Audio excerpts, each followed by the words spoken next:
ಸೌಜನ್ಯಲ ಬಗ್ಗೆ ಮಾತನಾಡಿದ್ದು ದಿನೇಶ್ ಶೆಟ್ಟಿಗಾರ್. ಅವಳು ಸತ್ತು ಮಣ್ಣಾಗಿ ಹೋಗಿದ್ದಾಳೆ, ಈಗ ಹೋರಾಟ ಮಾಡ್ತಾ ಇದ್ದಾರೆ. ಹುಚ್ಚರು ಅಂತ ಹೇಳಿದ್ದಾನೆ, ಹುಚ್ಚರು ಅಂತ. ಒಬ್ಬ ಯಕ್ಷಗಾನ ಕಲಾವಿದನನ್ನ ವಿದ್ಯಾ ವಾಚಸ್ಪತಿಯ ಜಾಗದಲ್ಲಿ ನಿಂತು ನಾವು ಗೌರವಿಸಿದವರು. ನಿನ್ನ ಬಾಯಿಯೊಳಗಿರುವಂತ ಆ ರೀತಿ ಅದು ಎಂತ ಅದು ಕೆಂಪು ಕಲ್ಲು ಲೋಡು ಮಾಡುವ ಲಾರಿಯ ಭಾಗ ನೋಡಿದಾಗ ಆಗ್ತದೆ. ಇವತ್ತು ಮಹೇಶ್ ತಿಮ್ಮರೋಡಿ ಅವರು ಉದ್ದೇಶಪೂರ್ವಕವಾಗಿ ಮಾತಾಡಲಿಲ್ಲ, ಆ ನೋವುಗಳಿದೆ. ಒಬ್ರು ಇಬ್ರು ಬಂದದ್ದ ಎಲ್ಲ ಬಂದದ್ದಲ್ಲ ಸಾಲಾಗಿ ಹುಟ್ಟಿಗೆ. ಹೌದು, ಮೊದಲ ಅವಳು ಬಂದ್ಲು, ಯಾರು ದಂಬೆ, ಅದು ರಂಭೆ. ಅವಳೆ ರಂಭೆ ರಂಬೆ ದುಂಬೆ ಆಚಾರ ಬಿಡಿಸ್ತೇನೆ ನಾನೀಗ. ಅಂದುಂಬೆ ಅಂದುಂಬೆ ಅಲ್ಲ ರಂಭೆ. ಅವ ಬೇಡ, ಅವಳು ಬೇಡ, ಇನ್ನು ಹಲ್ಲು ಎದುರುಂಟಲ್ಲ ಬೇಡ. ಅವಳು ಮೊದಲು ಬಂದ್ಲು, ಆಮೇಲೆ ಊದುವತ್ತಿ, ಆಮೇಲೆ ಮೇಣದ ಬತ್ತಿ, ಅದು ಊರ್ವಶಿ ಮೇನಕ್ಕೆ ಮೇಣದ ಬತ್ತಿ, ಆಮೇಲೆ ಜಾರ್ಸೂಲೆ, ಜಾರ್ಸೂಲೆ, ಚಾರುಶೀಲೆ, ಮಂಜಾಲ್ ದೋಸೆ, ಮಂಜು ಕಿಲೋಕ್ಕೆ 2 ಮಣೆ, ಕಿಲೋ ತಿರ್ತೊಮ್ಮನೆ ಅವಳು ಬಂದ್ಲು. ಆಮೇಲೆ ಇಟಾಚಿ ಬಂತು, ಇಟಾಚಿ ಉದ್ದ ಕೈಯವಳು, ಪಿತಾಚಿ ಅವಳು ಬಂದ್ಲು. ಆಮೇಲೆ ಕೊನೆಗೆ ಆಂಬುಲೆನ್ಸ್ ಬಂತು. ಆಂಬುಲೆನ್ಸ್ ಹೌದಾ? ಅಲಂಬಸೆ ಆಂಬುಲೆನ್ಸ್ ಅವಳು ಬಂದ್ಲಮ್ಮ. ಮತ್ತೊಬ್ಳು ಎಲ್ಲರೂ ಬಂದ ಮೇಲೆ ಕೊನೆಗೆ ಬಂದದ್ದು ಯಾರ? ಮೂಜಿಗಾಸ್ತಾಳೆ, ಅವಳು ಪುಂಜಿ ಕಸ್ತಲೆ. ಮೂಜಿ ಕಾಸ್ತಾಳೆ, ಅದು ನೀನು ಪುಂಜಿ ಕಸ್ತಲೆ. ಅವಳೆ ಪುಂಜಿ ಕಸ್ತಲೆ. ಯಾರು ಸತ್ತ ಅವಳು ಅವ್ರು ಬಂದವರು ಈಗ ನಿಂತ ತಕ್ಷಣ ನಿಮ್ಮ ಗಂಡ ಹೇಳಿದ್ರು, ನಿಮ್ಮನ್ನೆಲ್ಲ ನಿಲ್ಲಿಕ್ಕೆ ಕರ್ದದ, ನಿಮ್ಮದೇನೆಲ್ಲ ಉಂಟು ತೋರಿಸಿ ಅಂತ. ಪ್ರತಿಭಾ ಪ್ರದರ್ಶನ ತೋರಿಸಿ ಅಂತ ಹೇಳಿದ ತಕ್ಷಣ ಪ್ರಾರಂಭ ಮಾಡಿದಲ್ಲ. ಹೌದಾ? ಮೊದಲು ಅವಳು ಯಾರು ಬಂದ ಅವಳು ಕುಣಿಲಿಕ್ಕೆ ಪ್ರಾರಂಭ ಮಾಡಿದ್ರು. ನಾಟ್ಯ ವೈದವ್ಯ ಅಲ್ವಾ? ನಾಟ್ಯ ಡೊಯ್ಪುವ ಅವಳು ಬಂದು ಅವಳು ಬಾಯ್ತಲ್ಲ, ನಾನೊಂದು 2 ಬಾಯಿಪಾಠ ಮಾಡಿಕೊಂಡು ಬಂದದ್ದು. ಹೌದಾ? ನನ್ನ ಹೆಂಡತಿ ಎದುರು ಕುಣಿಲಿಕ್ಕೆ ಅಂತ. ಹೆಂಡತಿ ಎದುರು? ಹೌದು. ಅದೇನು? ಅವಳಿಗೆ ನಾಟ್ಯ ವೈದ್ಯವ ಅಂತ ಹೇಳಿದ್ರೆ ಬಹಳ ಆಸಕ್ತಿ. ಹಾಗೆ ಪಾಪ ನೀನು ಕರ್ಕೊಂಡು ಹೋಗುದಿಲ್ಲ ಕಾಣುತ್ತದೆ. ಹೌದು, ಮತ್ತೆ ಏನ್ ಮಾಡುದು, ಯಾರು ಕರ್ಕೊಂಡು ಹೋಗದಿದ್ರೆ ಅವಳಿಗೆ ನೋಡ್ಬೇಕಲ್ಲ.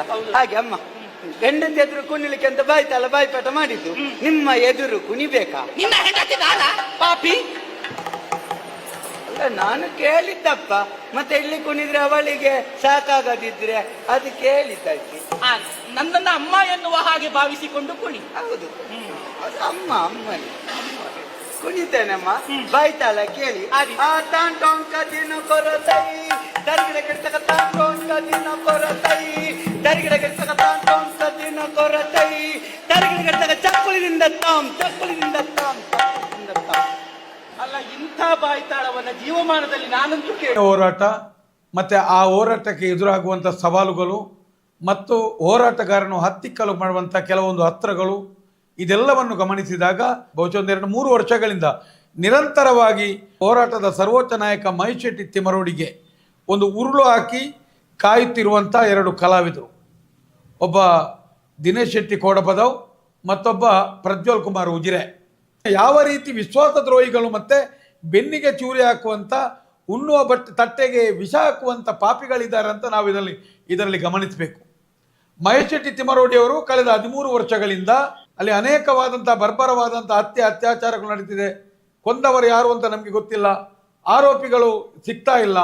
ಈ ವಿಷಯದಲ್ಲಿ ಅನೇಕ ರೀತಿಯಲ್ಲಿ ಎಲ್ಲ ರೀತಿಯಲ್ಲಿ ಹೋರಾಟಗಳು ನಡೀತಾ ಇದೆ. ಈ ಸಮಯದಲ್ಲಿ ಒಬ್ಬ ಕಲಾವಿದರು ಅಂತ ಹೇಳಿದರೆ ಅದೊಂದು ತನ್ನ ವಾಗ್ದೇವಿ ಸರಸ್ವತಿ ಅವರಿಗೆ ಉಳಿದಿರ್ತದೆ. ಅವರಲ್ಲಿ ಕೆಲವೊಂದು ಕಥೆಗಳಲ್ಲಿ, ಕೆಲವೊಂದು ಪ್ರಸಂಗಗಳಲ್ಲಿ ಒಬ್ಬ ಕಲಾವಿದನಲ್ಲಿ ನಾವು ದೇವರನ್ನು ಕಾಣ್ತೇವೆ. ನಾವು ಅನೇಕ ಯಕ್ಷಗಾನಗಳೆಲ್ಲವೂ ಸಂದೇಶವನ್ನು ಸಾರಿದಂಥ, ಅವಿದ್ಯಾವಂತರಿಗೆ ಜ್ಞಾನ ತುಂಬಿದಂಥ, ಪುಣ್ಯ ಪುರಾಣ ಕಥೆಗಳನ್ನು ಇವತ್ತಿಗೂ ವಿದ್ಯೆ ಇಲ್ಲದ, ಪುಸ್ತಕವನ್ನು ಓದದ, ಪರಿಪಾಠಗಳಿಲ್ಲದ ಅನೇಕ ಜನರಿಗೆ ಈ ಪುರಾಣ ಕಥೆಗಳೆಲ್ಲವೂ ಸ್ಪಷ್ಟವಾಗಿ ಬರುವಂತೆ ಮಾಡಿದ್ದು ಇಲ್ಲಿನ ಗಂಡು ಕಲೆ ಯಕ್ಷಗಾನ. ಈ ಯಕ್ಷಗಾನದಲ್ಲಿ ಅನೇಕ ಹಿರಿಯರೆಲ್ಲರೂ ಅನೇಕ ಹೆಸರಾದ ಮೊನ್ನೆ ಸೂರ್ಯಕುಮಾರ್ ಗೋವಿಂದ ಭಟ್ರವರೆಗೆ ಅನೇಕ ಜನರಿರ್ಬೋದು ಎಲ್ಲ ಹೆಸರು ಮಾಡಿ ತನ್ನ ಸಾಂಪ್ರದಾಯಿಕ ಯಕ್ಷಗಾನವನ್ನು ಮಾಡಿ ಮುಗಿತವರು. ಆದರೆ ಇತ್ತೀಚಿನ ಒಂದು ನಾಟಕವೂ ಅಲ್ಲ, ಇತ್ತೀಚೆಗೆ ಟ್ಯಾಬ್ಲೋವೂ ಅಲ್ಲ, ಬೀದಿ ನಾಟಕವೂ ಅಲ್ಲ, ನಾಟಕದ ಮಾನ ಮರ್ಯಾದೆಯನ್ನು ಕಳ್ಕೊಂಡಂಥ 2 ಕಲಾವಿದರು, ಒಬ್ಬ ದಿನೇಶ್ ಶೆಟ್ಟಿಗಾರ್ ಕೋಡಪದವ್, ಮತ್ತೊಬ್ಬ ಪ್ರಜ್ವಲ್ ಕುಮಾರ್. ಮಹೇಶ್ ಶೆಟ್ಟಿ ತಿಮರೋಡಿಯವರು ಅನೌಪಚಾರಿಕವಾಗಿ ಒಬ್ಬ ಕಲಾವಿದನಿಗೆ ಫೋನ್ ಮಾಡಿ ಮಾತನಾಡಿದಾಗ ಅದೆಲ್ಲವನ್ನು ಕೇಳಿಕೊಂಡು ಅದನ್ನೇ ಸಾರ್ವಜನಿಕವಾಗಿ ಬಿಟ್ಟು ಒಂದು ರೀತಿಯಲ್ಲಿ ನಮ್ಮ ಹೋರಾಟಕ್ಕೆ ಮತ್ತೆ ನಮ್ಮ ನಾಯಕನಿಗೆ ಒಂದು ತೇಜೋವಧೆ ಮಾಡುವಂಥ ಕೆಲಸವನ್ನು ಮಾಡಿದ್ದಾರೆ. ಎಲ್ಲದಕ್ಕೂ ಅನ್ನ ಸೈ ಸೈ ಸೈ ಸೈ ಅಂತ ಹೇಳ್ಕೊಂಡು ಹೋದ ವ್ಯಕ್ತಿ ನಮ್ಮಂಥವರಿಗೆ ಫೋನ್ ಮಾಡ್ತಿದ್ದೆ ಏನು ಮಾಡ್ತಿದ್ದೆವು ಅನ್ನ ಈ ರೀತಿಯ ಶಬ್ದವನ್ನು ಬಳಕೆ ಮಾಡಬೇಡಿ, ಮತ್ತೆ ನಾವು ನಿಮಗೇನಾದರೂ ಅವರಿಗೆ ಹೇಳಲಿಕ್ಕಿದ್ರೆ ನೀವು ಅವರ ಹತ್ರವೇ ಹೇಳಿ, ನಾವು ಶತ್ರುಗಳಾಗೋದು ಬೇಡ, ಯಾರು ತಪ್ಪು ಮಾಡಿದರೆ ಅವರಿಗೆ ಶಿಕ್ಷೆ ಆಗಲಿ, ಒಟ್ಟಿನಲ್ಲಿ ಕೇಳಿಸ್ಕೊಳ್ಳಬಾರ್ದಿತ್ತು ಅಂತ ಒಂದು ವಿಶ್ವಾಸ ದ್ರೋಹಿಗಳು ಎಲ್ಲಿಯೂ ಇಂಥವರಿಗೆ ವಾಗ್ದೇವಿ ಸರಸ್ವತಿ ಒಲಿಬಾರ್ದು. ಕೋಡಪದವು ದಿನೇಶ್ ಶೆಟ್ಟಿಗಾರ್ ಅನೇಕ ವೇದಿಕೆಗಳಲ್ಲಿ ಬೇರೆ ಬೇರೆ ರೀತಿಯ ಧರ್ಮ ನಿಂದನೆ, ಬೇರೆ ಬೇರೆ ರೀತಿಯ ಧಾರ್ಮಿಕ ನಿಂದನೆಗಳು, ನಮ್ಮ ನಂಬಿಕೆಗಳನ್ನು ಎಲ್ಲವನ್ನ ಒಂದು ರೀತಿಯಲ್ಲಿ ಎಲ್ಲವನ್ನ ಒಂದು ಜೋಕ್ಸಿಗೆ ಉಪಯೋಗ ಮಾಡ್ಕೊಂಡಿದ್ದಾರೆ, ಆಶಕ್ಕೆ ಉಪಯೋಗ ಮಾಡ್ಕೊಂಡಿದ್ದಾರೆ. ಇವತ್ತು ಸೌಜನ್ಯ ಹೋರಾಟ ಅಂತ 13 ವರ್ಷಗಳಿಂದ ಅದರ ನೋವು, ಅದರ ಕಷ್ಟ, ಅದರ ಇಲ್ಲಿ ಎಲ್ಲವನ್ನ ನಾವು ಎದುರಿಸಿ ಒಂದು ನ್ಯಾಯಕ್ಕೋಸ್ಕರ ಒಂದು ಆರೋಪಿಗಳು ಯಾರು, ಕೊಂದವರು ಯಾರು, ಇದನ್ನು ಹುಡುಕುವ ನಿಟ್ಟಿನಲ್ಲಿ ಹೋದವರು. ಇದರಲ್ಲಿ ಯಾರದೇ ಒಂದು ಸ್ವಾರ್ಥ ಇಲ್ಲ. ಬರಿಯ ಸೌಜನ್ಯ ಹೋರಾಟ ಎಂದ ತಕ್ಷಣ ಒಂದು 4-5 ನಾಯಕರುಗಳು ಮಾತ್ರ ಅಲ್ಲ. ಇವತ್ತು ಸೌಜನ್ಯ ಹೋರಾಟ ಎಂಬುದು ಸಾರ್ವಜನಿಕ ವೇದಿಕೆಗಳಲ್ಲಿ ಸಾರ್ವಜನಿಕ ಸಭೆಗಳು ಇಲ್ಲದೆ ಇದ್ದರೂ ಕೂಡ ಆ ಸೌಜನ್ಯ ಹೋರಾಟ ಯಾವ ರೀತಿಯ ಜೀವಂತ ಇದೆ ಎಂಬುದನ್ನು ಇತ್ತೀಚಿನ ಈ 2 ಕಲಾವಿದರಿಗೆ ಮಾಡಿದ ಮಂಗಲಾರತಿಯಲ್ಲಿ ನಮಗೆ ಕಾಣಬಹುದು. ಪ್ರತಿಯೊಂದು ಕಮೆಂಟ್ಸ್ ಅಲ್ಲೂ ಅವರಿಗೆ ಉಗಿತಾ ಇದ್ದಾರೆ. ಪ್ರಜ್ವಲ್ ಕುಮಾರ್ನ ಈ ಕುತಂತ್ರದ ಆಟವನ್ನು ನೋಡಿದಾಗ ಅನೇಕ ಜನರಿಗೆ ಷಡ್ಯಂತರ ಏನು ಅಂತ ಜನರಿಗೆ ಅರ್ಥ ಆಗಲಿಲ್ಲ. ಈಗ ಷಡ್ಯಂತರ ಅರ್ಥ ಆಗಬೇಕು. ಒಬ್ಬ ಕಲಾವಿದ ಸುಮಾರು 2-3 ವರ್ಷಗಳಿಂದ ಮಹೇಶ್ ಶೆಟ್ಟಿಯ ಹಿಂದುಗಡೆ ಗೂಢಾಚಾರ್ಯ ಮಾಡಿಕೊಂಡು ಆ ವ್ಯಕ್ತಿಯನ್ನ ಬೇರೆ ಬೇರೆ ರೀತಿಯಲ್ಲಿ ಅಡ್ಡಾಗಲಿಕ್ಕೆ ಪ್ರಯತ್ನ ಪಟ್ಟ ವ್ಯಕ್ತಿಗಳಲ್ಲಿ ಈ ಪ್ರಜ್ವಲ್ ಕುಮಾರ್ ಒಬ್ಬ. ಅದಕ್ಕೋಸ್ಕರವೇ ಬಂದ ಫೋನಿನಲ್ಲಿ ಎಲ್ಲವನ್ನೂ ನಾಟಕ ಮಾಡಿ ಅದನ್ನು ಸಾರ್ವಜನಿಕವಾಗಿ ಬಿಟ್ಟದ್ದು. ಅಲ್ಲಿಯೂ ಸಂಸ್ಕಾರದ ಬಗ್ಗೆ ಮಾತಾಡ್ತಾರೆ ಅವರು. ನಾನು ಹೇಳುವಂಥದ್ದು ಇವತ್ತು ಪಾರ್ಥಿಸುಬ್ಬನ ಕಥೆಯನ್ನು ಪ್ರಸ್ತಾಪ ಮಾಡ್ತಾರೆ, ಯಕ್ಷಗಾನದ ಬಗ್ಗೆ ಮೌಲ್ಯವನ್ನು ಮಾತಾಡ್ತಾರೆ. ನಾನು ಹೇಳುವಂಥದ್ದು ಜಗತ್ತಿನಲ್ಲಿ ತಂದೆ ಎನ್ನುವುದು ಸತ್ಯ. ತಾಯಿ ತೋರಿಸಿಕೊಟ್ಟಂಥ ವ್ಯಕ್ತಿಯನ್ನ ನಾವು ಒಪ್ಪಿಕೊಳ್ಳುವಂಥದ್ದು ತಂದೆ ಎಂಬ ಶ್ರೇಷ್ಠತನಕ್ಕಿಂತ ಹೆಸರು. ಅಂಥ ತಂದೆಯನ್ನು ಯಾರಾದರೂ ಮೂಕ ಪ್ರಾಣಿಗಳು ಸಮೇತ ತನ್ನ ಎಲ್ಲ ಅದರ ಮರಿಗಳನ್ನು, ತಂದೆ ತಾಯಿಗಳನ್ನು, ಅದಕ್ಕೆ ಪ್ರಾಣಿಗಳನ್ನು ನಾವು ಅದನ್ನು ಪ್ರೀತಿಸುವಂಥದ್ದನ್ನು ನಾವು ಕಾಣ್ತೇವೆ. ಒಂದು ನಾಯಿ ಯಜಮಾನ ಸತ್ತ ಕೂಡಲೇ ಹೋಗಿ ಅದು ಆ ಸತ್ತ ಜಾಗದಲ್ಲಿ ನಿಂತದ್ದು ಕಣ್ಣೀರಿಟ್ಟದ್ದನ್ನು ನಾವು ಕೇಳಿದ್ದೇವೆ. ಮೂಕ ಪ್ರಾಣಿ ನಾಯಿ, ಒಂದು ಪ್ರಾಣಿಗೂ ಇದೊಂದು ತಂದೆ ಅಲ್ವಾ ತಾಯಿ ಎಂಬ ಮೋಹ ಇದೆ. ಆದರೆ ಈ ಪ್ರಜ್ವಲ್ ಎಂಬ ವ್ಯಕ್ತಿಗೆ ತನ್ನ ತಂದೆಯ ಮೇಲೆ ಒಂದು ವ್ಯಾಮೋಹ ಇಲ್ಲದಿದೆ. ತಂದೆಯನ್ನೇ ಅಪಹಾಸ್ಯ ಮಾಡುತ್ತಾ, ತಂದೆಯನ್ನೇ ಸಾರ್ವಜನಿಕ ವೇದಿಕೆಗಳಲ್ಲಿ ಈ ರೀತಿ ಮಾತನಾಡುತ್ತಾ ಒಂಜಿ ಚಿಕ್ಕಮ್ಮನು ಉಜಿರೆಡ್ ಒಂಜಿ ರೂಮ್ ಅಲ್ಲಿ ತಿತ್ತರು ಒಂಜಿ ಪೊಂಜ ಅವನು ಮದ್ನಾಡು ಅಡೆಯವರಲ್ಲೇ ತೋತರು ನಾನು ಇನ್ನ ಚಿಕ್ಕಮ್ಮ. ಇಂಥ ಕಲಾವಿದರನ್ನು ನಾವು ವೇದಿಕೆಗಳಲ್ಲಿ ನೋಡಬೇಕೆ? ಅಲ್ಲ, ಇಂಥ ಕಲಾವಿದರಿಂದ ಸಮಾಜಕ್ಕೆ ಅಲ್ಲ ಯಕ್ಷಗಾನಕ್ಕೆ ಒಂದು ಕಪ್ಪು ಚುಕ್ಕೆ ಅಂತ ಹೇಳುವಂಥದ್ದು. ಕಪ್ಪು ಚುಕ್ಕೆ ಇದು. ಕಲಾವಿದರು, ನಾನು ಕಲಾವಿದನೇ. ನಾನು ಇವತ್ತಿಗೂ ಪುಲಿಂಚ ರಾಮಯ್ಯ ಶೆಟ್ಟಿ ಅವರ ನಮಗೆ ಗುರುಗಳಾಗಿದ್ದರು. ಅಂದಿನ ಕೋಟಿ ಚೆನ್ನೈ ಆಟದಲ್ಲಿ ನಾವು 8-10 ಕಡೆ ಕೋಟಿ ಚೆನ್ನೈ ಯಕ್ಷಗಾನದಲ್ಲಿ ಚಂದುಗಿಡಿ ಬೇರೆ ಬೇರೆ ಪಾತ್ರಗಳಲ್ಲಿ ಪಾತ್ರವನ್ನು ಮಾಡ್ತಾ ಬಂದದ್ದು. ಹವ್ಯಾಸಿ ಕಲಾವಿದರಾಗಿ ನಾವು ವೇಷ ಹಾಕಿದವ್ರಿ. ಪಾರ್ಥಸುಬ್ಬನ ಬಗ್ಗೆ ಮಾತಾಡ್ತಾರೆ. ಪಾರ್ಥಸುಬ್ಬನವರ ಹುಟ್ಟುವ ಮುಂಚೆ ಇವರು ಬಂದಿದ್ದಾರಾ, ಅಲ್ಲ ಇವರಿದ್ದಾರಾ, ಅವರಿದ್ದಾರಾ ಅಂತ ಯಾರು ಪ್ರಜ್ವಲ್ ಕುಮಾರ್ ಕೇಳುವಂಥದ್ದು. ನಾನು ಕೇಳುವಂಥದ್ದು ಅದರ ಮಧ್ಯೆ ಯಾರೋ ಒಬ್ಬ ಪತ್ರಿಕೆಯವರು ಕೇಳಿದ್ರು ನೀವು ಮೊನ್ನೆ ಕಲ್ಲುಗುಂಡೆ ಸಂಪಾಜೆಯಲ್ಲಿ ಮಾಡಿದಂಥ ಆ ಬುರುಡೆ ಕಥೆಯನ್ನ ನೀವು ಮಾಡಿದ್ದು ಎಲ್ಲಿ ಮಾಡಿದ್ದು, ಅದು ಸರಿಯಾದ ಪುರಾಣದಲ್ಲಿ ಇದೆಯಾ ಅಂತ. ಈ ಮನುಷ್ಯನ ಉತ್ತರ ಇದೆ, ಅದು ಯುದ್ಧ ಭೂಮಿಯಲ್ಲಿ ರಣರಂಗದಲ್ಲಿ ಮಹಾಭಾರತದಲ್ಲಿ ಕೌರವನನ್ನ ಗೂಢಾಚಾರ್ಯನೊಬ್ಬನು ಯುದ್ಧ ಭೂಮಿಯಲ್ಲಿ ಇದ್ದಂಥ ರುಂಡವನ್ನ ತಂದು ತೋರಿಸುವಂಥ ದೃಶ್ಯ ಒಂದಿದೆ. ಆದರೆ ಈ ಕಥೆಗೆ ಅದರ ಸಂಪರ್ಕ ಇಲ್ಲ. ನಾನು ಕೌರವನ ಪಾತ್ರ ಆದ್ರಿಂದ ನಾನು ರುಂಡವನ್ನು ಇಟ್ಕೊಂಡು ಬಂದೆ ಅಂತ. ನೆನಪಿಡಿ ಪ್ರಜ್ವಲ್, ಅರ್ಥ ಮಾಡಬೇಕು. ಈ ಸಮಯದಲ್ಲಿ ಪಾರ್ಥಸುಬ್ಬರವರು ಇರ್ತಿದ್ರೆ ನಿನ್ನನ್ನು ರಂಗಸ್ಥಳದಿಂದ ಕೆಳಗಿಳಿ ಅಂತ ಹೇಳುವಂಥ ಮಟ್ಟಕ್ಕೆ ಹೇಳ್ತಿದ್ರು, ಕೆಳಗಿಳಿ ಅಂತ. ಯಾಕಂದ್ರೆ ಆ ರೀತಿಯ ಒಂದು ಅಪಹಾಸ್ಯ. ನೀವು ಅನೇಕ ಯಕ್ಷಗಾನದ ಕಲಾವಿದರನ್ನು ನಾವು ನೋಡಿದ್ದೇವೆ. ಅನೇಕ ಜನರು ತನ್ನ ವೃತ್ತಿ ಬದುಕಿನಲ್ಲಿ ಯಕ್ಷಗಾನವನ್ನು ಬಿಟ್ಟು ತನ್ನ ಕೃಷಿಯೋ ಅವರವರ ವೃತ್ತಿಗೋ ಈಗ ಮರಳುತ್ತಿದ್ದರೆ ಬಿಟ್ಟರೆ ಯಕ್ಷಗಾನದ ತಮ್ಮಲ್ಲಿ ಯಕ್ಷಗಾನವನ್ನೇ ಆಡಿದವರಲ್ಲದೆ ಮಾಡಿದವರಲ್ಲದೆ ಬೇರೆ ಬೇರೆ ಮಾಡಲಿಲ್ಲ. ಇವರು ಯಾವ ಯಾವ ಥರದ ವೇಷ, ಟ್ಯಾಬ್ಲೋ ಸಿಕ್ಕಿದ್ರೆ ಟ್ಯಾಬ್ಲೋಗೆ, ರೀಲ್ಸ್ ಸಿಕ್ಕಿದ್ರೆ ರೀಲ್ಸಿಗೆ. ಹೌದೇ? ಹಾಗಾದರೆ ನಿಮ್ದು ಯಾವ್ದು ಯಕ್ಷಗಾನ ಕಲಾವಿದರ? ನಿಮ್ಗೆ ಏನು ಅಂತ ಕೇಳುವಂಥದ್ದು ಏನು ನಿಮ್ಮದು? ಒಂದು ಬುರುಡೆಯನ್ನ ನೀನು ಬಣ್ಣದ ಬುಗುರಿ ಅಂತ ತಿಳ್ಕೊಂಡ್ರ, ನೀವು ಬಣ್ಣದ ಬುಗುರಿ ಅಂತ ತಿಳ್ಕೊಂಡ್ರ? ಒಂದು ಬುರುಡೆ ಅಂತ ಹೇಳಿದ್ರೆ ಒಂದು ಸತ್ತ ಜೀವದ ಬುರುಡೆ ಅಂತ ಹೇಳಿದ್ರೆ ಏನು? ಯಾರೇ ಆಗಲಿ ಒಂದು ರೀತಿಯಲ್ಲಿ ಅನಾಥವಾಗಿ ಒಂದು ಬುರುಡೆ ಬಿದ್ದಿದ್ರೆ ಇದು ಎಲ್ಲೋ ಒಂದು ಕಡೆ ಬರ್ಬರವಾಗಿ ಹತ್ಯೆಯಾದದ್ದೋ ಅತ್ಯಾಚಾರ ಆದದ್ದೋ ಅಲ್ಲ, ಜೀವನದಲ್ಲಿ ಜಿಗುಪ್ಸೆ ಒಂದು ಮರಣ ಹೊಂದಿದ್ದೋ, ಒಟ್ಟು ಅದಕ್ಕೆ ಆಗುವಂಥ ಯಾವುದೇ ಕರ್ಮಾಂಗಗಳು ಸಂಸ್ಕಾರಗಳು ಆಗದೆ ಒಂದು ರೀತಿಯಲ್ಲಿ ಬುರುಡೆಯಾಗಿ ಅನಾಥವಾಗಿ ಬಿದ್ದಿರುತ್ತದೆ. ಆದರೆ ನೆನಪಿಡಿ, ಆ ಬುರುಡೆಯನ್ನು ಜೀವಂತ ಸಮಯದಲ್ಲಿ ಯಾವುದೋ ಒಂದು ತಾಯಿ ಎತ್ತಿರ್ತಾಳೆ, ಅದಕ್ಕೊಂದು ತಂದೆ ಇದೆ. ಪ್ರಜ್ವಲ್ನ ತಂದೆ ಅಂತ ತಂದೆಗೂ ಮಗನಿಗೂ ಅದು ಗುರ್ತಾರ್ಥ ಇಲ್ಲದ ರೀತಿಯಲ್ಲಿ ಇರಬಹುದು, ತಂದೆಯ ಬಗ್ಗೆ ಕೃತಜ್ಞತೆ ಇಲ್ಲದೆ ಇರಬಹುದು. ಆದರೆ ಆ ಸತ್ತ ಆ ಬುರುಡೆಗೆ ಒಂದು ತಂದೆ ತಾಯಿ ಅಂತ ಇದ್ದಾರೆ, ಇರಬಹುದು. ಅದಕ್ಕೊಂದು ನೋವಿದೆ, ಅದಕ್ಕೊಂದು ನೋವಿದೆ. ಅಂಥ ಒಂದು ಬುರುಡೆ ಯಾವತ್ತೂ ನಿಮ್ಮ ಹಾಸ್ಯದ ವಸ್ತು ಅಲ್ಲ, ಹಾಸ್ಯದ ವಸ್ತು ಅಲ್ಲ.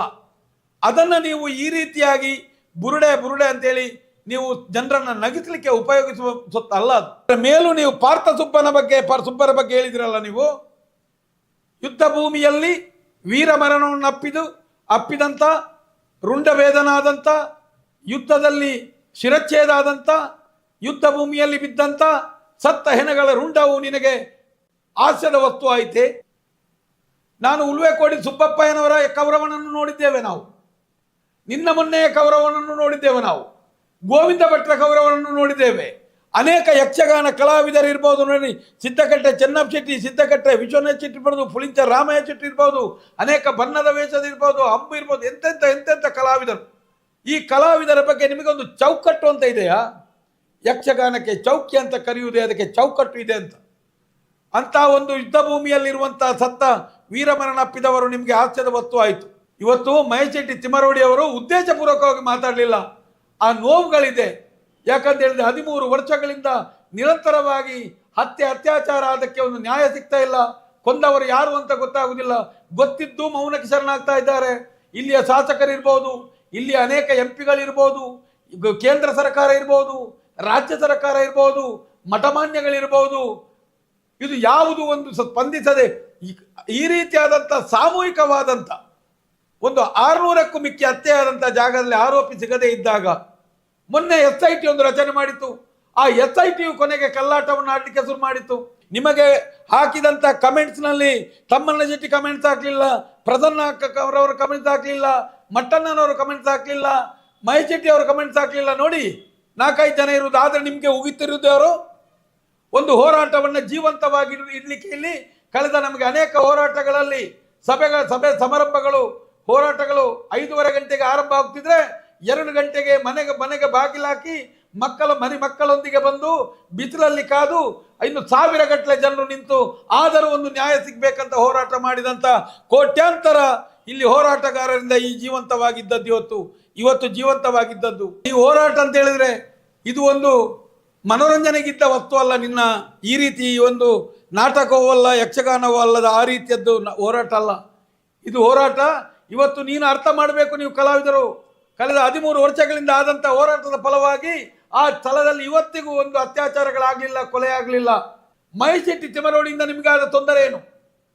ಅಲ್ಲ, ಆ ಹುಡುಗಿ ಸೌಜನ್ಯದ ಹೋರಾಟದಿಂದ ನಿಮಗೆ ಆದ ತೊಂದರೆ ಏನು?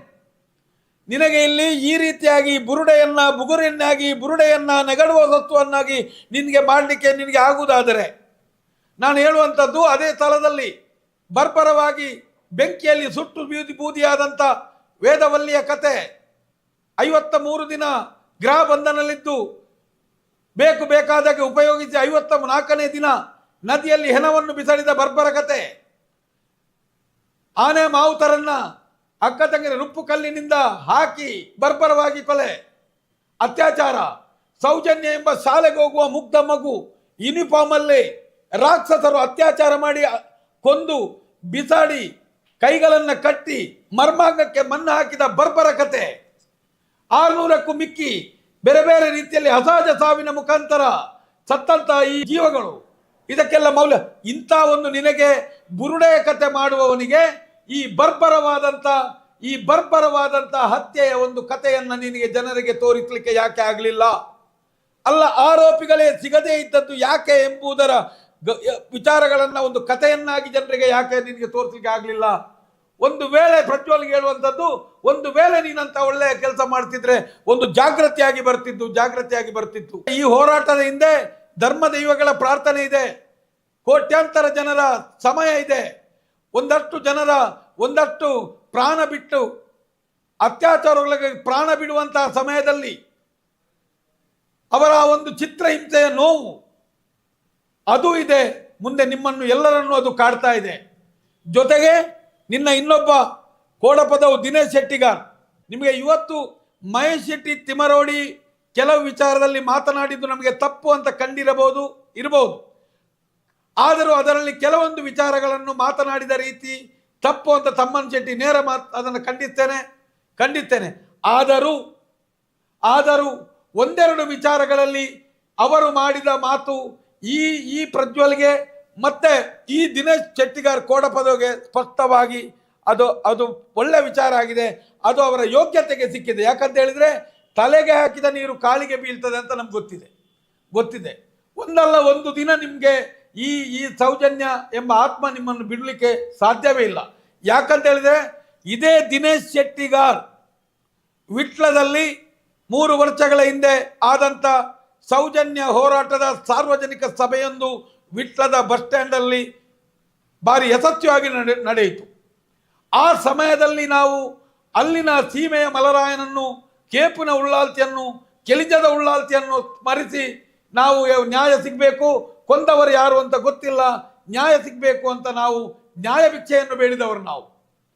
ಆ ಸಮಯದಲ್ಲಿ ಆ ಹೋರಾಟ ಆಗಿ 3 ದಿನಗಳ ನಂತರ ಒಂದು 4-5 ಜನ ಇರುವಂತಹ ಒಂದು ಗುಂಪಿನಲ್ಲಿ ಇದೇ ದಿನೇಶ್ ಶೆಟ್ಟಿಗಾರ್ ಹೇಳುವಂಥದ್ದು, ಅಲ್ಲಿ ಏರಿಯ ಸೌಜನ್ಯ ಅಲ್ಲಿ ಸತ್ತು ಹೋಗಿ ಆಗಿದೆ, ಸತ್ತಲ್ಲಿಂದ ಸತ್ತೆ ಸಾಯ್ತು ಹೋಗ್ಲಿ, ಇವರಿಗೆ ಇವರಿಗೆ ಅವಳು ಸತ್ತು ಮಣ್ಣಾಗಿ ಹೋಗಿದ್ದಾಳೆ, ಈಗ ಹೋರಾಟ ಮಾಡ್ತಾ ಇದ್ದಾರೆ, ಹುಚ್ಚರು ಅಂತ ಹೇಳಿದ್ದಾನೆ, ಹುಚ್ಚರು ಅಂತ. ಆದರೆ ನನಗೆ ಆ ಕ್ಷಣದಲ್ಲಿ ನಮಗೆ ಬಂತು, ಅಲ್ಲೇ ಸೌಜನ್ಯ ಎಂಬವಳು ಸತ್ತೋಗಿದ್ದಾಳೆ, ಮತ್ತೇನು ಬರುವುದಿಲ್ಲ, ಮಣ್ಣಿಗೆ ಮಣ್ಣಾಗಿ ಹೋಗಿದ್ದಾಳೆ. ಇವನ ಮಾತು ನೋಡಿ, ಇವನು ದುರಂಕಾರದ ಮಾತು ಏನು ಅಂತ ತಿಳ್ಕೊಳ್ಳಿ. ಈ ಮಾತನಾಡಿದವನು ಸೌಜನ್ಯల ಬಗ್ಗೆ ಮಾತನಾಡಿದ್ದು ದಿನೇಶ್ ಶೆಟ್ಟಿಗಾರ್. ಆ ಸಮಯದಲ್ಲಿ ಅಲ್ಲಿಂದಲೇ ಯುವಕರ ಕರೆ ಬಂತು, ನನಗೆ ವೈಯಕ್ತಿಕವಾಗಿ ನನಗೆ ಕರೆ ಬಂತು. ಆ ಸಮಯದಲ್ಲಿ ಸ್ಪಷ್ಟಪಡಿಸಿದ್ದೆ ನಾನು, ಯಾವುದೇ ಕಾರಣಕ್ಕೂ ಮರು ಉತ್ತರ ಕೊಡ್ಲಿಕ್ಕೆ ಹೋಗಬೇಡಿ, ನಾವು ನಂಬಿದ್ದು, ಅಲ್ಲಿ ಪ್ರಾರ್ಥನೆ ಮಾಡಿದ್ದು, ಅಲ್ಲಿ ಆದಂಥ ಸಭೆಯ ಹಿಂದ್ಗಡೆ ದೈವಿ ಶಕ್ತಿಯ ಕೆಲಸ ಇದೆ, ಸುತ್ತಮುತ್ತಲಿನ ಉಳ್ಳಾಲ್ತಿ ಶಕ್ತಿಗಳ ಕೆಲಸ ಇದೆ, ಆ ಮಲರಾಯನ ಕೆಲಸ ಇದೆ, ಕಾಪುವಿನ ಉಳ್ಳಾಲ್ತಿಯ ಕೆಲಸ ಇದೆ, ಎಲ್ಲ ಇದೆ. ಯಾರು ನೀವು ಮಾತಾಡ್ಲಿಕ್ಕೆ ಹೋಗ್ಬೇಡಿ, ಸಂದರ್ಭ ಬಂದಾಗ ಉತ್ತರ ಸಿಗ್ತದೆ ಅಂತ ನಾನು ಸ್ಪಷ್ಟವಾಗಿ ಹೇಳಿದೆ. ಇದು ಎಲ್ಲಿಯೂ ಒಂದು ಸುಳ್ಳು ಮಾತುಗಳು, ಕಪಲೋಕಲ್ಪಿತವಾದಂಥ ಮಾತುಗಳಲ್ಲ. ಈ ಮಾತನ್ನ, ಈ ವ್ಯಕ್ತಿ ಆಡಿದ್ದನ್ನ ಕೇಳಿದ ವ್ಯಕ್ತಿ ನನ್ನ ಹತ್ರ ಸ್ಪಷ್ಟವಾಗಿ ಈ ಮಾತನ್ನು ನಾನು ಕೇಪು ಉಳ್ಳಾಲ್ತಿಯ ನಡೆಯಲ್ಲಿ ನಾನು ಪ್ರಮಾಣವಾಗಿ ಹೇಳಬಲ್ಲೆ. ಈ ದಿನೇಶ್ ಶೆಟ್ಟಿಗಾರ್ ಸೌಜನ್ಯ ಸತ್ತೋದಳು, ಹೋಗ್ಲಿ ಸಾಯ್ಲಿ ಅವಳು ಅಂತ ಹೇಳಿದ್ದಾನೆ ಅಂತೇಳಿ ಹೇಳಿದ್ದುಂಟು. ಹೇಳಿದ ವ್ಯಕ್ತಿಯೂ ಒಬ್ಬ ಗೌರವಾನ್ವಿತನೇ. ಆ ಮಟ್ಟಕ್ಕೆ ನಮ್ಮ ಹೋರಾಟದ ಮೇಲೆ ಕೆಂಗನ್ನನ್ನು ಬೀರಿ ಆ ಮುಗ್ಧ ಹುಡುಗಿಗೆ, ಆ ಒಂದು ಸತ್ತ ಆತ್ಮಕ್ಕೆ ಮೋಸ ಮಾಡಿದಂಥ ಪಾಪಿ ನೀನು ಒಬ್ಬ ಷಡ್ಯಂತರಿ, ನೀನು ಒಬ್ಬ ಸೌಜನ್ಯ ಹೋರಾಟದ ನೀನು ಹಣ ತೆಗೆದು ಋಣ ತೀರಿಸುವಂಥ ಪಾಪಿ ನೀನು ಅಂತ ನಮಗೆ ಗೊತ್ತಿತ್ತು, ನಾವು ಮಾತಾಡಲಿಲ್ಲ. ಆದರೆ ಒಂದು ನೆನಪಿಡು, ನಿನಗೆ ಆ ಮಗು, ಆ ಸೌಜನ್ಯ ಎನ್ನುವ ಮಗು ನಿನಗೆ ಮಾಡಿದ ತೊಂದರೆ ಆದರೂ ಏನು? ನೀನು ಸಾಕಿದ್ಯಾ? ನೀನು ಸಲವಿದ್ಯಾ? ನೀನು ಅದರ ಅಣ್ಣನ? ನೀನು ಆತ್ಮೀಯ? ನೀನು ಬಂಧುವ? ಅಲ್ಲ, ನಿನ್ನಲ್ಲಿ ಸಾಲ ಕೇಳಿದ್ಲ? ನಿನಗೆ ಮಾಡಿದ ತೊಂದರೆ ಏನು ಅಂತ ಕೇಳುವಂಥದ್ದು. ಆದರೆ ಒಂದು ನೆನಪಿಡಿ, ತುಳುನಾಡ ಧರ್ಮ ದೈವಗಳನ್ನು ನಂಬಿ ಈ ಹೋರಾಟವನ್ನು ಮಾಡಿದವರು, ಇವತ್ತಿಗೂ ಆ ಧರ್ಮ ದೈವಗಳ ಮೇಲೆ ನಂಬಿಕೆ ಇದ್ದವರು ನಾವು. ಇವತ್ತು ನಿನಗೆ ನೀನು ಹಾಕಿದ ಉರುಳು ನಿನ್ನನ್ನೇ ಸುತ್ತಿಕೊಂಡಿತ್ತು, ನೆನಪಿಡು. ಯಾರಿಗ ಬೀಳ್ಲಿ ಅಂತ ಉರುಳಾಕಿ ದೂರದಿಂದ ಕಾದವರು ನೀವು, ಇವತ್ತು ನಿಮ್ಮನ್ನು ಸುತ್ತಿದೆ. ಅಂದು ಬ್ರಹ್ಮ ಕಪಾಲದಲ್ಲಿ ಹಿಡಿದಂತಹ ಕಪಾಲ ಕೊನೆಗೆ ಅವರ ಮಧ್ಯದಿಂದ ಅದು ಕೆಳಗೆ ಬಿದ್ದು, ಕುರುಕ್ಷೇತ್ರದಲ್ಲಿ ಬಿದ್ದು ಎಷ್ಟೋ ಕೊಲಗ ರಕ್ತಗೇರಿ ಇವತ್ತಿಗೂ ಯುದ್ಧ ರಕ್ತ ಸಂಭವಿಸ್ತದೆ ಅಂತ ಬರುವಂಥದ್ದಿದ್ರೆ, ಅಂದಿನ ಆ ಬ್ರಹ್ಮ ಕಪಾಲಕ್ಕೆ ರಕ್ತತರ್ಪಣ ಸಂಭವಿಸುವಂಥದ್ದು. ಅದನ್ನು ಬ್ರಹ್ಮ ಕಪಾಲ ಅಂತ ಕರೆದಿದ್ದಾರೆ, ಬುರುಡೆ ಅಂತ ಕರೆಯಲಿಲ್ಲ. ಯಾರು ಇಲ್ಲಿ ಸತ್ತ ಹೆಣಗಳನ್ನು ಬುರುಡೆ ಅಂತ ಕರೆಯಲಿಲ್ಲ. ಆದರೆ ನೀವು ಬುರುಡೆಯನ್ನೇ ವಸ್ತುವನ್ನಾಗಿಸಿದಿರಿ ನೀವು. ಆದರೆ ನೆನಪಿಡು, ಇಂದು ಕಲ್ಲುಗುಂಡಿಯಲ್ಲಿ ನಿಮ್ಮನ್ನ ಹಿಡಿದಂತ ಈ ಬುರುಡೆ, ಈ ಬ್ರಹ್ಮ ಕಪಾಲ ನಿಮ್ಮಿಬ್ಬರಿಗೂ ನಿಮ್ಮ ರಕ್ತವನ್ನ, ನಾಲಿಗೆಯನ್ನ ನಿಮಗೆ ಸುತ್ತಿಸಿ ಒಂದು ದಿನ ಒಬ್ಬನನ್ನ ಉಜಿರೆಯಲ್ಲಿ ನಮಗೆ ಜೋಲಿಗೆ ಹಾಕಿ ಬುರುಡೆ ಹಿಡಿದು ಭಿಕ್ಷೆ ಬೇಡುವಾಗೆ ಮಾಡ್ತದೆ ತುಳುನಾಡ ಧರ್ಮದೈವಗಳು. ಇನ್ನೊಬ್ಬನನ್ನು ವಿಟ್ಲದ ಪರಿಸರದಲ್ಲಿ ಅದೇ ರೀತಿ ಭಿಕ್ಷೆ ಬೇಡಿ ಬುರುಡೆ ಹಿಡ್ಕೊಂಡು ನಿಮ್ಮ ಬಾಯಲ್ಲಿ ಬರ್ತದೆ ಮುಂದಿನ ನೆನಪಿಡಿ. ಇದು ಎಲ್ಲರಿಗೂ ಸತ್ತ ಒಂದೊಂದು ಹೆಣಗಳಿಗೂ ಅವರವರ ತಂದೆ ಅಥವಾ ತಾಯಿ ಎಲ್ಲ ಬಂಧುಗಳಿದ್ದಾರೆ, ನೆನಪಿಡಿ. ಅನೇಕ 600ಕ್ಕೂ ಮಿಕ್ಕಿದಂಥ ಎಲ್ಲ ಕುಟುಂಬಗಳು ಇವತ್ತಿಗೂ ಇಂದಿಗೂ ಹೆಣವೂ ಸಿಗಲಿಲ್ಲ, ಆರೋಪಿಗಳು ಸಿಗಲಿಲ್ಲ. ಇವತ್ತಿಗೂ ಸೂತಕದ ಮನೆಯಾಗಿದೆ. ಕಣ್ಣೀರಿಡ್ತಾ ಇದ್ದಾರೆ. ಕಲಾವಿದರಾಗಿ ನಿಮ್ಮ ಬಾಯಲ್ಲಿ ಬರಬೇಕಾದಂಥ ವಾಕ್ಯವೇ ಇದು. ಒಬ್ಬ ವಾಗ್ದೇವಿ ಸರಸ್ವತಿಯನ್ನು ಒಲಿಸಿಕೊಂಡ ಒಬ್ಬ ಅನುಷ್ಠಾನದ ವ್ಯಕ್ತಿಯಾಗಿರುವಂತಹ ನೀವು ಈ ರೀತಿಯಾಗಿ ಒಂದು ಮಾತಿದೆ, ವಾಗ್ಮಿ, ವಾಚಾಲಿ, ವಾಚಕ, ವಾಚಸ್ಪತಿ, ವಿದ್ಯಾ ವಾಚಸ್ಪತಿ, ಬೃಹಸ್ಪತಿ ಅಂತ. ಬೃಹಸ್ಪತಿ ನಮಗೆ ಆಗದೇ ಇರಬಹುದು, ಆದರೆ ನಿಮ್ಮೆಲ್ಲರನ್ನು ವಿದ್ಯಾ ವಾಚಸ್ಪತಿಯ ಜಾಗದಲ್ಲಿ ನಿಲ್ಲಿಸಿದವರು ನಾವು. ಒಬ್ಬ ಯಕ್ಷಗಾನ ಕಲಾವಿದನನ್ನ ವಿದ್ಯಾ ವಾಚಸ್ಪತಿಯ ಜಾಗದಲ್ಲಿ ನಿಂತು ನಾವು ಗೌರವಿಸಿದವರು. ನಿಮ್ಮ ಮಾತಿನಲ್ಲಿ ಈ ರೀತಿಯಾಗಿ ನಿಮ್ಮ ಅನುಷ್ಠಾನವೇ ಈ ರೀತಿ ಇಲ್ಲದಿದ್ದರಿಂದಲೇ ನಿಮಗೆ ನೀವು ಹಾಕಿದಂತ ಈ ಇವತ್ತು ಉರುಳು ನಿಮಗೆ ಸುತ್ತುತ್ತಾ ಇದೆ. ಎಲ್ಲಿಯವರೆಗೆ ಪ್ರತಿಯೊಂದು ಈ ಇಬ್ಬರು ಎಲ್ಲೆಲ್ಲಿದ್ದಾರೆ, ಇಲ್ಲಿಯ ಅನೇಕ ಧರ್ಮೀಯರ ಬಗ್ಗೆ ಅವಹೇಳನ ಮಾಡುವಂಥದ್ದು. ನೆನಪಿಡಿ, ಬಹುಶಃ ವಿಟ್ಲ ಸಮೀಪದ ದಿವಾನ ಕೋಡಪದ ಪರಿಸರದಲ್ಲಿ ಒಂದು ಯಕ್ಷಗಾನ ಆಯಿತು. ಆ ಯಕ್ಷಗಾನದಲ್ಲಿ ಈ ವ್ಯಕ್ತಿ ನಾವು ಕರ್ಮಾಂಗ ತಪ್ಪು ಮಾಡಿದಂಥ ಪುರೋಹಿತರ ಬಗ್ಗೆ ಮಾತಾಡಿರ್ಬೋದು. ಈ ಮನುಷ್ಯ ಬ್ರಾಹ್ಮಣ ಕುಲ ದನದ ಮಾಂಸ ತಿಂತದೆ ಅಂತ ಎಲ್ಲ ಒಂದು ಮಾತನಾಡಿದ್ದಕ್ಕೆ ಭಾರಿ ದೊಡ್ಡ ಗಲಾಟೆಯಾಗಿ ಈತನನ್ನು ಚೌಕಿಯಿಂದ ಓಡಿಸಿದಂಥ ಕಥೆಯೂ ಆಗಿದೆ. ನಾನು ಹೇಳುವಂಥದ್ದು ಏನೇ ಇರಬಹುದು, ನಾನೇನು ಮಾಡ್ತೇನೆ ಅಂತ ದುರಂಕಾರದಲ್ಲಿ ಹೋದರೆ ಮುಂದೆ ನಿಮಗೆ ಇಂಥ ಅನೇಕ ಕಥೆಗಳು ಬರ್ತದೆ. ನಿಮಗೆ ಇದೇ ರೀತಿ ನೀವು ಮುಂದುವರಿದರೆ ಮುಂದೆ ದಿನ ಚೌಕಿಯಿಂದ ಹೊರಗೆ ಬರುವಾಗಲೂ ನೋಡಿ ಬರುವಂಥ ಪರಿಸ್ಥಿತಿ ನಿರ್ಮಾಣ ಆದಿತ್ತು. ನಿಮಗೆ ಸೌಜನ್ಯ ಹೋರಾಟಗಾರರಾಗಲಿ, ಮಹೇಶ್ ಶೆಟ್ಟಿ ಆಗಲಿ, ಅಲ್ಲ ಇವರು ಯಾರಾದರೂ ತೊಂದರೆ ಮಾಡಿದಾರಾ? ಒಂದು ವೇಳೆ ಅವರು ಫೋನಲ್ಲಿ ಮಾತನಾಡುತ್ತಿರುವಾಗ ಈ ಪ್ರಜ್ವಲ್ ಏನು ಮಾತಾಡಬೇಕಿತ್ತು ಅನ್ನ, ಇದನ್ನು ನನ್ನ ಹತ್ರ ಹೇಳ್ಬೇಡಿ, ನಿಮಗೇನಾದರೂ ಹೇಳಿದರೆ ನೇರ ಮಾತಾಡಿ. ಮತ್ತು ಇವನಿಗೂ ಬೈಯುವಂಥ ಹಿರಿಯರಿಗೂ ಬೈಯುವಂಥ ಮಾತಿದೆ ಅನ್ನ ಅಂತ ಶಬ್ದ ತೆಗಿಬೇಡಿ. ನಾನೊಬ್ಬ ಯಕ್ಷಗಾನ ಕಲಾವಿದ, ನನ್ನ ಮಾತಿನಲ್ಲಿ ನನ್ನ ಮನಸ್ಸಿನಲ್ಲಿ ಎಲ್ಲ ಒಂದು ಇಂದ್ರಿಯದ ಹಿಡಿತಾ ಇರ್ತದೆ, ನನಗೊಂದು ದೇವತಾ ಸ್ಮರಣೆ ಇರ್ತದೆ. ನನಗೆ ದಯವಿಟ್ಟು ಅದನ್ನು ಕೇಳಲಿಕ್ಕೆ ಆಗುವುದಿಲ್ಲ. ಅವರೆಲ್ಲರೂ ನಾವು ಒಟ್ಟಿಗೆ ಇರುವವರು. ಒಂದು ಮಾತು ನೀನು ಹೇಳ್ಬೋದಿತ್ತಲ್ವಾ? ಅದರ ಮಧ್ಯಕ್ಕೂ ನೀನು ಮೀರಿ ಪೆದಮ್ಮು ನೆಂಕ್ಲೆಲ್ಲ ಬರ್ಪುಡು, ನಿನ್ನ ಬಾಯಲ್ಲಿ ಪೆದಮ್ಮು ನಾವು ಕೇಳಲಿಕ್ಕಿಲ್ಲ, ನಿನ್ನ ಪೆದಮ್ಮು ಬಾಯಲ್ಲಿ ಬರಬಾರ್ದು. ಯಕ್ಷಗಾನ ಕಲಾವಿದನೊಬ್ಬನ ಮಾತಿನಲ್ಲಿ ಬರಬಾರದು. ಯಾಕಂತ ಹೇಳಿದ್ರೆ ಯಾವುದೋ ಒಂದು ಒಬ್ಬ ರಾಕ್ಷಸನ ವೇಷಧಾರಿಯಾಗಲಿ, ದೇವತಾ ವೇಷದಾಗಲಿ, ಆದರೆ ದೇವಸ್ಮರಣೆಗಳು ನಿರಂತರವಾಗಿರ್ತದೆ ಅದರಲ್ಲಿ. ಆ ಸೊಂಟದ ಕೆಳಗಿನ ಭಾಷೆಯನ್ನೇ ನೀವು ಉಪಯೋಗಿಸಿ ಯಕ್ಷಗಾನ ಮಾಡಿದ್ದು. ಒಂದು ಸಾರ್ವಜನಿಕವಾಗಿ ಒಂದು ಸಾಂಪ್ರದಾಯಿಕ ವೇಷವನ್ನು ಹಾಕಿದ್ದು ನಿಮಗೆ ಇದೆಯಾ? ನಾನು ಹೇಳುವಂಥದ್ದು, ಮುಂದಿನ ದಿನ ಇದಕ್ಕಿಂತಲೂ ಕಷ್ಟಕರವಾದಂಥ ದಿನಗಳು ನಿಮಗೆ ಬಂದು ಒದಗ್ತದೆ. ಯಾರು ನಿಮ್ಮ ತಂಟೆಗೆ ಬರಲಿಲ್ಲ, ನಿಮ್ಮ ಯಕ್ಷಗಾನವನ್ನು ನಾವು ದೂರಲಿಲ್ಲ, ನಿಮ್ಮ ವ್ಯಕ್ತಿತ್ವವನ್ನು ನಾವು ದೂರಲಿಲ್ಲ, ನಿಮ್ಮ ಬಗ್ಗೆ ನಾವು ಎಲ್ಲಿಯೂ ಮಾತಾಡ್ಲಿಕ್ಕೆ ಹೋಗಲಿಲ್ಲ. ಆದರೆ ನಿನಗೆ ಬುರುಡೆ ಅಗತ್ಯ ಬಿತ್ತಲ್ಲ, ಬುರುಡೆ ನಾಟಕ ಮಾಡುವಂಥ ಅಗತ್ಯ ಬಿತ್ತಲ್ಲ.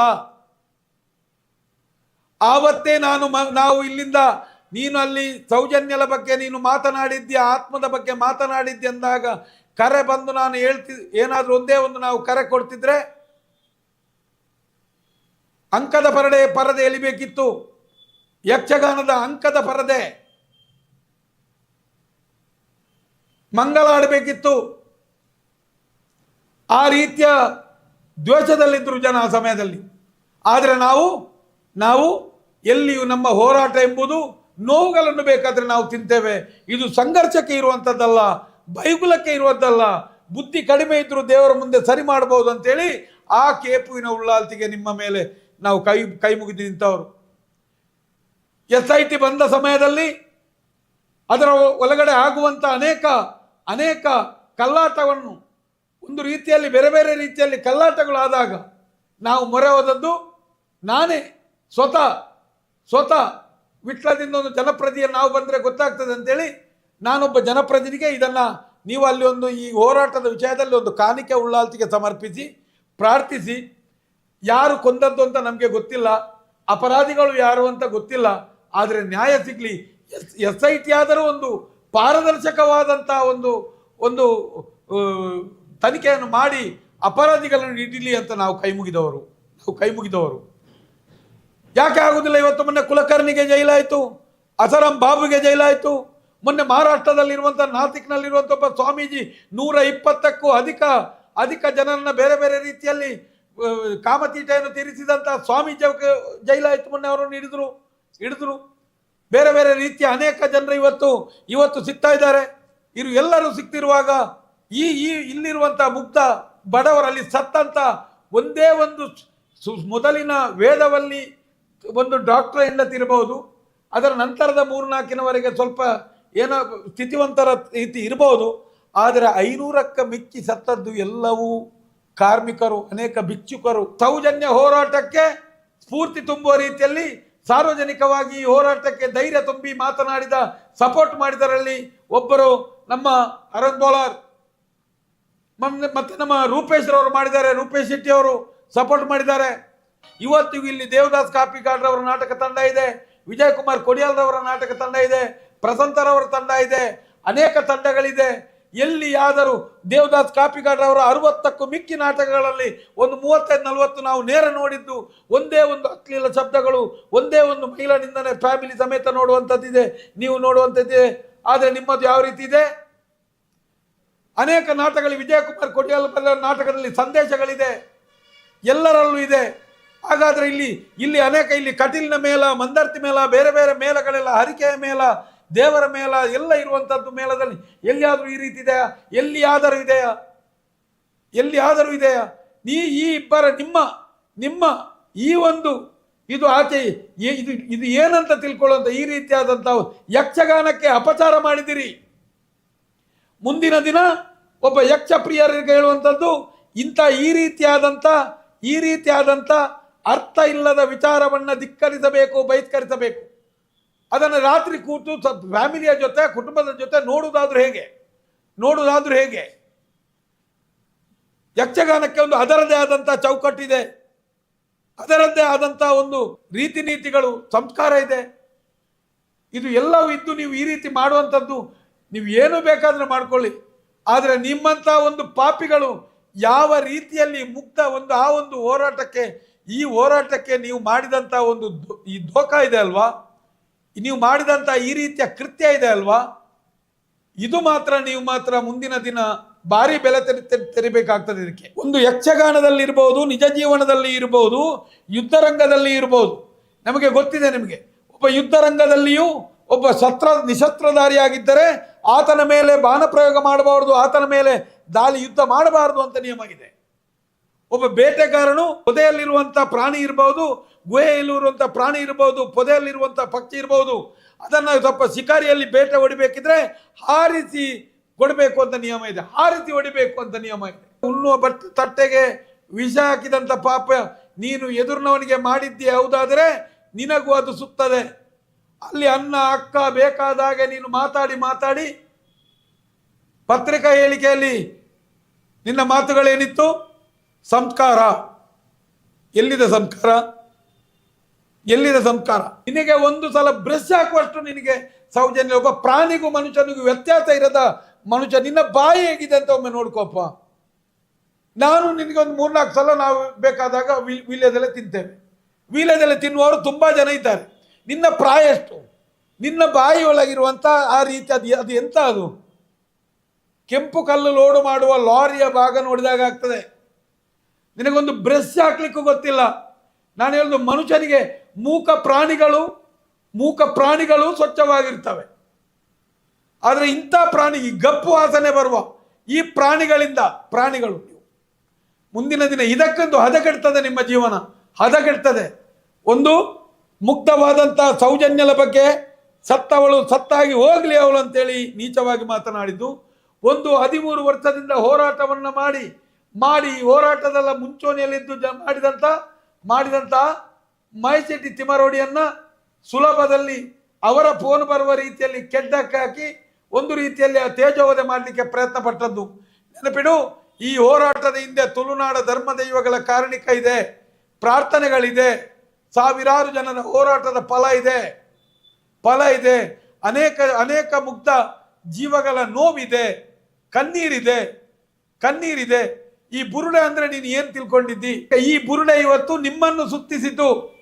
ಒಂದು ಬಂದಂತಹ ಬುರುಡೆ ದೇಶ ಸುತ್ತಿದೆ, ಬಂದಂತಹ ಬುರುಡೆ ಅನೇಕ ಜನರಿಗೆ ಸಮನ್ಸ್ ಜಾರಿ ಮಾಡಿದೆ, ಬಂದಂತಹ ಬುರುಡೆ ಅನೇಕ ಅಪರಾಧಿಗಳನ್ನು ಹೊರಗೆ ಎಳೆದಿದೆ.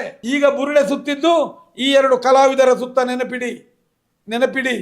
ಆ ಬುರುಡೆ ನೀವು ಕಲ್ಲುಗುಂಡಿಯಲ್ಲಿ ಮಾಡಿದಂಥ ಯಕ್ಷಗಾನ ಅಲ್ಲಿಗೆ ಅವರಿಗೆ ಮನೋರಂಜನೆ ಆದಿತು. ಆದರೆ ನಿಮಗೆ ಇಬ್ಬರಿಗೂ ಈ ಬುರುಡೆ ಇವತ್ತು ನಿಮ್ಮ ಜೀವವನ್ನೇ, ನಿಮ್ಮ ನಾಲಿಗೆಯನ್ನೇ, ನಿಮ್ಮ ಬದುಕನ್ನೇ ಮುಗಿತ್ತದೆ ಈ ಬುರುಡೆ. ಆದ್ದರಿಂದ ಯಾರೇ ಆಗಲಿ, ಏನೇ ಆಗಲಿ, ಎಂಥವನೇ ಆಗಲಿ, ಸೌಜನ್ಯ ಹೋರಾಟದ ವಿಚಾರದಲ್ಲಿ ಮಾತನಾಡಿದರೆ ನಾವು ಯಾವುದೇ ಕ್ಷಣದಲ್ಲಿಯೂ ಧ್ವನಿ ಎತ್ತೇ ಇದ್ವಿ. ಇದು ಒಂದು ಸತ್ಯದ ಹೋರಾಟ, ಇದು ಧರ್ಮದ ಹೋರಾಟ, ಇದು ಯಾವುದೇ ಒಂದು ಧರ್ಮದ ವಿರುದ್ಧ ಅಲ್ಲ, ಇದು ಯಾವುದೇ ಈ ಹೋರಾಟ ಒಂದು ಸಂಘಟನೆಯ ವಿರುದ್ಧ ಅಲ್ಲ, ಈ ಹೋರಾಟ ಯಾರ ಆಸ್ತಿ ಬದುಕಿನ ಮೇಲಲ್ಲ, ಈ ಹೋರಾಟ ಯಾವುದೇ ಒಂದು ವ್ಯಕ್ತಿಗಳ ಮೇಲಲ್ಲ. ಈ ಹೋರಾಟ ವೇದವಲ್ಲಿಯನ್ನು ಕೊಂದದ್ದು ಯಾರು, ಸೌಜನ್ಯಲನ್ನು ಕೊಂದದ್ದು ಯಾರು, ಅತ್ಯಾಚಾರ ಮಾಡಿದ್ಯಾರು, ಪದ್ಮಲತನನ್ನು ಅತ್ಯಾಚಾರ ಮಾಡಿದ್ಯಾರು, 600ಕ್ಕೂ ಮಿಕ್ಕಿದಂಥ ಮರಣವನ್ನ ಯಾರು ಕೊಂದದ್ದು, ಆನೆ ಮಾವುತರನ್ನ ಕೊಂದವರು ಯಾರು? ಇದಕ್ಕೋಸ್ಕರ ನಮ್ಮ ಹೋರಾಟ. 2 ಪಾಪಿ ಕಲಾವಿದರಿಂದ ಅವರಿಗೆ ಉಗ್ದ ಲಕ್ಷಾಂತರ ಜನರು ಇವತ್ತು ಆ ಒಂದು ಹೋರಾಟ ಜೀವಂತ ಇದೆ. ಎಚ್ಚರಿಕೆಯ ಸೂಚನೆ ಕೊಟ್ಟಿದೆ ಸಮಾಜಕ್ಕೆ. ಯಾರು ಮುಂದಿನ ಈ ಸೌಜನ್ಯ ಹೋರಾಟ ಅಂದ್ರೆ ಮೈಸೆಟ್ಟಿ ತಿಮ್ಮರೋಡಿ, ತಮ್ಮನ್ ಶೆಟ್ರು, ಪ್ರಸನ್ನಕ್ಕ, ಮಟ್ಟಣ್ಣ ಇದಲ್ಲ. ಇವರು ಎಲ್ಲರಾಗೆ ನಾವು ಓಡ್ತೇವೆ, ಒಂದು ಅರ್ಧ ಗಂಟೆ ಮಾತಾಡಿ ಬರ್ತೇವೆ. ಆದರೆ ಪ್ರಕೃತಿ ಇವತ್ತು ಸೂಚನೆ ಕೊಡ್ತಾ ಇದೆ. ನ್ಯಾಯ ತೀರ್ಮಾನದ ಮೂಲ್ಯವನ್ನ ಯಾರ ಕೈಗಿಡಬೇಕು ಅಂತ ದೈವ ತೀರ್ಮಾನ ಮಾಡ್ತಾ ಇದೆ. ಈ ನ್ಯಾಯದ ತೀರ್ಮಾನದ ಮೂಲ್ಯವನ್ನ, ಜಯದ ಬಾವುಟವನ್ನ ಯಾರದೋ ಒಂದು ಕಡೆಯ ಹೋರಾಟಗಾರನಿಗೆ ಕೈಗೆ ಕೊಡ್ತದೆ ಮುಂದಿನ ದಿನ. ನೆನಪಿಡಿ, ಇದು ಎಲ್ಲರಾಗೆ ನಾವು ಇದ್ದದ್ದು ಬಿಟ್ಟರೆ ಈ ಹೋರಾಟದ ಯಶಸ್ಸಿನ ಹಿಂದೆ ಇವತ್ತಿಗೂ ಲಕ್ಷಾಂತರ ಮಾತೆಯರು, ಕೋಟ್ಯಾಂತರ ಜನರು, ತುಳುನಾಡಿನ ಅನೇಕ ಪ್ರಗತಿಪರ ಕೃಷಿಕರು, ಕಾರ್ಮಿಕರು, ಕೂಲಿ ಕಾರ್ಮಿಕರು, ನಮಗೆ ಶ್ರೀಮಂತರ ಬೆಂಬಲ ಇರಲಿಲ್ಲ. ಆದರೆ ಇವತ್ತಿಗೂ ಕಮೆಂಟ್ಸ್ ಹಾಕಿ ಎರಡು ಕಲಾವಿದರನ್ನ ಸಮಾಜದಿಂದಲೇ ಒದ್ದು ದೂಡಿದಂತ ಈ ಹೋರಾಟದ ಕಿಚ್ಚು ಯಾವ ರೀತಿ ಇರಬಹುದು ಅಂತ ನೆನಪಿಡಿ. ಪ್ರಜ್ವಲ್ ಎಂಬವನು ಪ್ರೀತಿಯಿಂದ ಮಾಡಿದ ಕರೆಯನ್ನ ಅವರನ್ನ ಉತ್ತೇಜನ ಮಾಡಿಕೊಂಡು ಅಲ್ಲೇ ಮಾತಾಡಿಕೊಂಡು ಸಾರ್ವಜನಿಕವಾಗಿ ತೇಜೋವಧೆ ಮಾಡಿದಂಥ ಪಾಪಿಯ ವಿರುದ್ಧ, ಮತ್ತೊಂದು ವಿಟ್ಲದಲ್ಲಿ ಸಾರ್ವಜನಿಕ ಸಭೆ ಹಿಂದುಗಡೆ ಜನರ ಎದುರು ಈ ರೀತಿಯಾಗಿ ದುರಂಕಾರದ ಮಾತನಾಡಿದ ದಿನೇಶ್ ಕೋಡಪದವ್, ಆ ಮಣ್ಣಿನ ಮಲರಾಯ ಮತ್ತೆ ಆ ಮಣ್ಣಿನ ಕೆಪಿನ ಉಳ್ಳಾಲ್ತಿ ಇವತ್ತು ಸಾರ್ವಜನಿಕವಾಗಿ ಬತ್ತಲೆಯಾಗಿಟ್ಟಿದೆ. ಮುಂದೆಯೂ ನಿಮ್ಮಿಬ್ಬರ ಬದುಕು ದುಸ್ತರವಾಗ್ತದೆ. ನೆನಪಿಡಿ, ದುಸ್ತರವಾಗ್ತದೆ. ಯಾವ ಹೋರಾಟಗಾರನೂ ಅನ್ಯಾಯ ಮಾಡಲಿಲ್ಲ, ಯಾರಿಗೂ ನಾವು ನೋವು ಮಾಡಲಿಲ್ಲ. ಆದರೆ ನೀವು ಮಾಡಿದ್ದೀರಿ. ಆದರೆ ತಕ್ಕ ಫಲ ಮುಂದೆ ಸಿಗ್ತದೆ. ನಿಮಗೆ ಭಗವಂತ ಇದ್ದರೆ ನಿಮ್ಮನ್ನಿಂದ ಪವಿತ್ರ ರಂಗಸ್ಥಳಕ್ಕೆ ಮತ್ತೆ ಹತ್ತಿಸಲಾರ.